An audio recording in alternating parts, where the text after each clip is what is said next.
गुरुर्ब्रह्मा गुरुर्विष्णुः गुरुर्देवो महेश्वरा गुरुः साक्षात् परब्रह्म तस्मै श्री गुरवे नमः। श्री गणेश दत्त गुरुभ्यो नमः। परमपूज्य श्री रामकृष्ण सरस्वती स्वामी महाराजांनी दिलेल्या मार्गदर्शनपर आशीर्वादांचे मी पठण करीत आहे।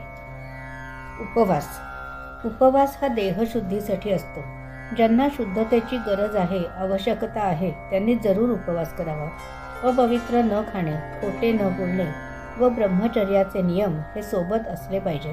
अतत्वार्थ न बोलणे हाही उपवासच आहे, जेणेकरून अमंगल निर्माण होणार नाही हे फार सांभाळावे लागते। परंपरेतील गुरूंच्या दर्शनाचा ज्यांना लाभ घेता येतो त्यांना उपवास करण्याची जरुरी नाही। ज्यांचेकडे दर्शनाची व्यवस्था नाही त्यांनी उपवास करणे योग्य होईल। उप म्हणजे जवळ व वास म्हणजे राहणे।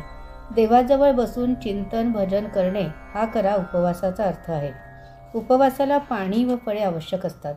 फळापासून मलनिर्मिती होत नाही, म्हणजे देहाला आराम मिळून देहशुद्धी होते। दुधापासून मल निर्माण होतो, म्हणून दूध नको। फळामध्ये पूर्णांशाने पाणी व साखर असते, म्हणून ते पचण्यास सोपे व त्रास होत नाही। जे लोक देहशुद्धीसाठी कडक उपवास करतात, देहाला कष्ट देतात, अशाने आत्मा तळमळतो। आत्मारामाला तळमळायला लावण्यात काय अर्थ आहे? काही जण निर्जल उपवास करतात, दिवसभर पाणी पित नाहीत। अशा उपवासाने माणूस गळून जातो, शक्ती राहत नाही। अशा उपवासाचा काहीच उपयोग नाही।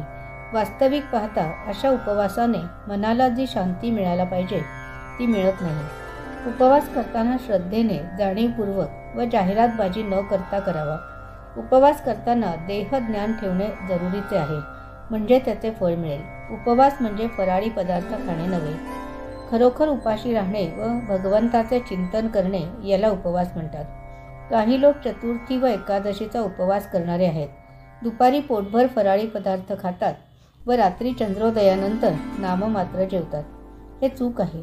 दुसरे ज्यांना 8, 15 किंवा 30 दिवसांसाठी फक्त पाण्यावर राहून उपवास करावयाचे असतात, त्यांनी 6 महिने अगोदर अन्न कमी करत आले पाहिजे। ही खरी शास्त्रोक्त पद्धत आहे। परमार्थात जे काही प्राप्त करून घ्यायचे आहे त्यासाठी शरीर हे माध्यम आहे। शरीर सांभाळणे हे प्रत्येकाचे कर्तव्य आहे।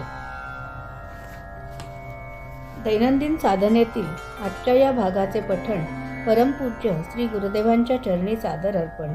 ही सेवा श्री गुरुदेवांच्या चरणी सादर अर्पण। श्री गुरुदेव दत्त।